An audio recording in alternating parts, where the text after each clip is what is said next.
नमस्कार। बीए तृतीय वर्ष की ऑनलाइन क्लास में आपका स्वागत है। हिंदी साहित्य के द्वितीय प्रश्न पत्र के अंतर्गत आज की चर्चा का विषय है आचार्य रामचंद्र शुक्ल द्वारा लिखित निबंध क्रोध का विश्लेषण। हिंदी में निबंध लेखन की कला में आचार्य रामचंद्र शुक्ल का विशिष्ट योगदान है। वस्तुतः मनोविकार संबंधी उनके निबंध नागरिक प्रचारणी पत्रिका में प्रकाशित हुए थे। आचार्य शुक्ल मानते थे कि यदि गद्य कवियों का या लेखकों की कसौटी है तो निबंध गद्य की कसौटी है। उनके निबंध उनकी इस मान्यता का उदाहरण है। 2002 में लोक भारती से प्रकाशित चिंतामणि भाग 1 की मंजूषा राम कृपाल पांडे ने चिंतामणि विमर्श के नाम से लिखी। वस्तुतः उसमें उन्होंने थोड़ा अलग करके इस बात को आगे लिखा है कि मेरा विचार है कि यदि निबंध गद्य की कसौटी है तो चिंतामणि हिंदी निबंधों की कसौटी है। वस्तुतः इन निबंधों की जटिलता को उजागर करते हुए कहा गया है कि इतना ही नहीं, वह हिंदी पाठकों की मेधा की भी कसौटी है और उसके लिए हिंदी की सबसे बड़ी कसौटी भी।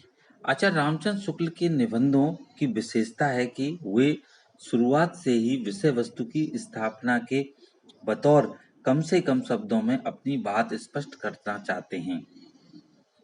इतना ही नहीं, तर्क को आगे बढ़ाते हुए भी मुख्य विषय पर ध्यान बराबर बनाए रखते हैं।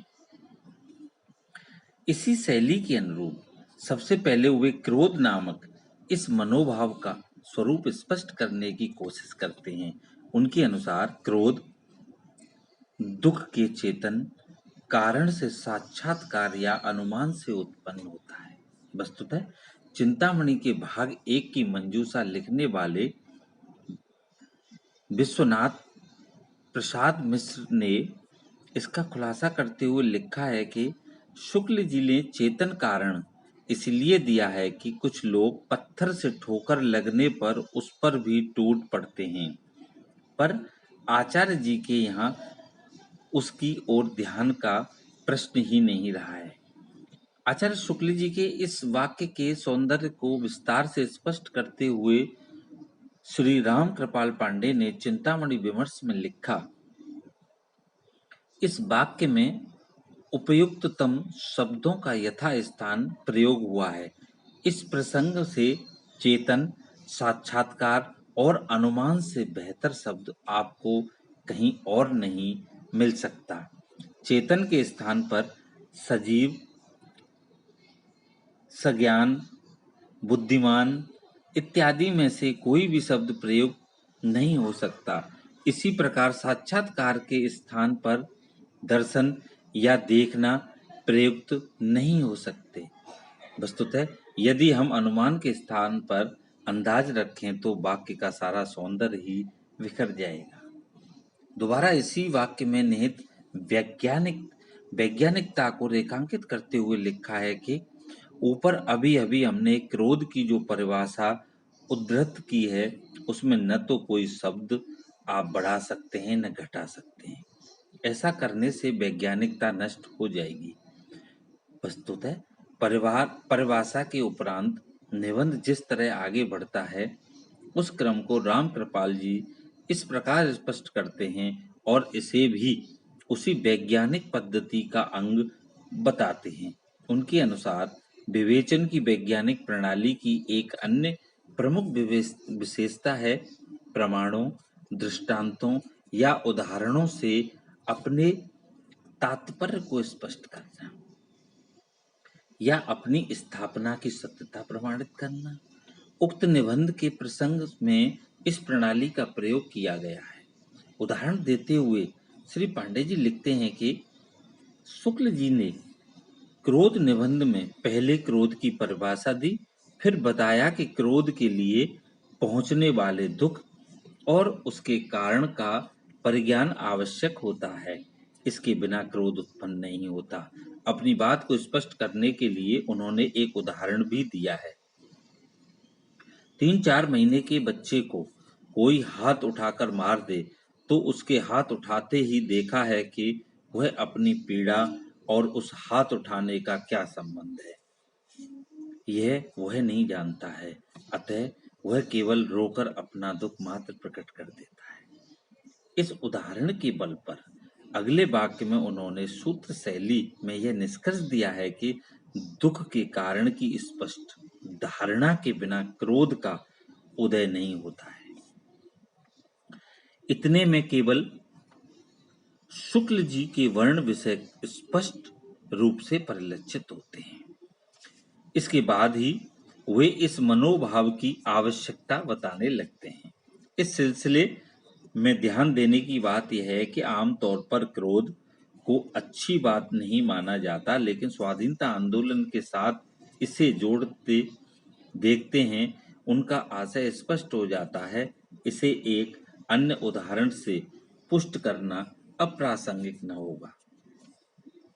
प्रेमचंद का जब आरोप लगा कि वे समाज से घृणा का प्रचार करते हैं तो उन्होंने निबंध लिखा साहित्य में घृणा की आवश्यकता और यह बताया कि अन्याय के प्रति घृणा समाज के लिए अत्यंत आवश्यक है। लगभग उसी तरह शुक्ल जी ने बताया कि सामाजिक जीवन में क्रोध की जरूरत बराबर पड़ती है। यदि क्रोध न हो तो मनुष्य दूसरों के द्वारा पहुंचाए जाने वाले बहुत से कष्टों की चिर निवृत्ति का उपाय ही न पा सके। कहने का तात्पर्य केवल इतना ही है कि चेतन सृष्टि के भीतर क्रोध का विधान इसलिए है। क्रोधी व्यक्ति केवल इसलिए क्रोध नहीं करता कि भावी कष्ट से बच सके, लेकिन अगर किसी मनुष्य में क्रोध का विकास ही नहीं हुआ तो वह कष्ट सहता रहेगा। इसे स्वाधीनता आंदोलन के भीतर गरम दल के साथ शुक्ल जी की सहमति के रूप में देखने के लिए इसे ही देखना काफी है। वे कहते हैं कि कष्ट सहने से कष्ट देने वाले उस दुष्ट के हृदय में विवेक, दया इत्यादि उत्पन्न करने में बहुत समय लगेगा। वस्तुतः संसार को इतना समय ऐसे छोटे छोटे कामों के लिए नहीं दे सकते। इसके अतिरिक्त दूसरा उपाय है भयभीत होकर मनुष्य कष्ट देने वाले से बच जाए, लेकिन यह नितांत व्यक्तिगत रक्षा होगी। समाज में इस प्रकार प्राप्त दुख निवृत्ति चिरस्थायी नहीं होती। यानी अगर समाज को कष्ट देने वाले से समाज की रक्षा करनी है तो इसके लिए क्रोध आवश्यक है। वस्तुतः मनोभाव के वर्णन में आचार्य शुक्ल जी ने विकासवाद से प्रभावित दिखाई देते हैं। किसी भी मनोभाव का आदिम रूप उन्हें बच्चों में दिखाई दे जाता है। इसके बाद उम्र बढ़ने पर मनुष्य के सामाजिक परिचय का जब विस्तार होता है तब उसी मनोभाव से ज्यादा जटिल रूप प्रकट हो जाते हैं। इसी चिंतन पद्धति या तर्क योजना के अनुसार वे बच्चे को क्रोध का स्वप्न दिखाते हैं। इस संदर्भ में रामकृष्ण पांडे ने लिखा है कि क्रोध का विकास बच्चे में जल्द हो जाता है। दूध पिलाने में माँ के देर करने से बच्चे को दुख के साथ क्रोध की भी अनुभूति होने लगती है। उसके रोने में क्रोध की झलक दिखाई देती है। इस उदाहरण में क्रोध को वे एक हद तक जन्मजात प्रवृत्ति मानते प्रतीत होते हैं। तीसरे अनुच्छेद में वे क्रोध के दो प्रकार बताते हैं। इसे राम कृपाल जी ने समझाते हुए लिखा है कि पहला शुद्ध प्रतिकार की भावना से प्रेरित और दूसरा स्वरक्षा की भावना से प्रेरित। खास बात यह है कि सभी मनोभावों की तरह क्रोध भी सामाजिक अंतक्रिया में ही पैदा होता है। इसी के चलते वह समाज के लिए उपयोगी होता है। मान लीजिए जिसने हमें कष्ट दिया उसके द्वारा मिलने की कोई संभावना नहीं है, पर हमारा क्रोध शुद्ध प्रतिकार होगा। लेकिन इसके जितने कष्ट दिया उसे यह शिक्षा मिल जाती है कि किसी दूसरे को वैसा कष्ट देने की कोशिश नहीं करे। इस तरह व्यक्तिगत रूप से हमारे अतिरिक्त अन्य लोगों के कष्ट की संभावना इससे दूर हो जाती है। वस्तुतः इसीलिए यह सामाजिक रूप में उपयोगी होता है। स्वरक्षा की भावना से किया गया क्रोध किस तरह उपयोगी होता है, इसका विवेचन करते हुए रामकृपाल जी कहते हैं कि दूसरे प्रकार का क्रोध किसी के बार बार दुख पहुंचाने पर या पहुंचाए जाने की संभावना होने पर आत्मरक्षा की भावना से प्रवृत्त होता है, उचित और उपयोगी होता ही है। यानी क्रोध जिस भी भावना के साथ किया जाए सामाजिक रूप से उपयोगी होता है। उपयोगी होते उपयोगी होने के बावजूद क्रोध की अति कभी कभी धोखा देती है। इसीलिए आचार्य रामचंद्र शुक्ल उस पर बुद्धि के अंकुश की बात करते हैं। धोखा होने की बात का जायजा लेते हुए राम कृपाल जी कहते हैं कि दुख के कारण का अनुमान गलत होने पर हमारा क्रोध किसी निर्दोष पर होने से बिल्कुल ही अनुचित होता है। वस्तुतः दूसरे कारण का उल्लेख करते हुए वे बताते हैं कि क्रोधी वह भी नहीं सोचता कि दुख पहुंचाने वाले ने उसे जानबूझकर दुख पहुंचाया है या अनजाने में। यदि अनजाने में दुख पहुंचाया गया है तो क्षमा या सहिष्णुता ही उपयुक्त है। तीसरे जिस कारण से क्रोध पर बुद्धि का नियंत्रण जरूरी है वह नितांत व्यावहारिक है। इसके बारे में रामकृपाल जी का मानना है कि क्रोध के आवेग में व्यक्ति दुख पहुंचाने वाले की शक्ति पर भी विचार नहीं करता। यदि दुख पहुंचाने वाला अधिक शक्तिशाली हुआ तो उसे पहले से भी अधिक दुख पहुंच सकता है। चौथे कारण का उल्लेख करते हुए कहा गया है कि इस तरह के क्रोध के आवेग में व्यक्ति न तो यह विचार करता है कि उसकी अपनी भी कोई गलती है और न यही कि क्रोध में किए जाने वाले कर्म का परिणाम क्या होगा। इन कारणों के चलते क्रोध को काबू में रखना ठीक होता है। इसके न होने से जो होता है उसे आचार्य रामचंद्र शुक्ल जी ने क्रोध का अंधापन कहा है।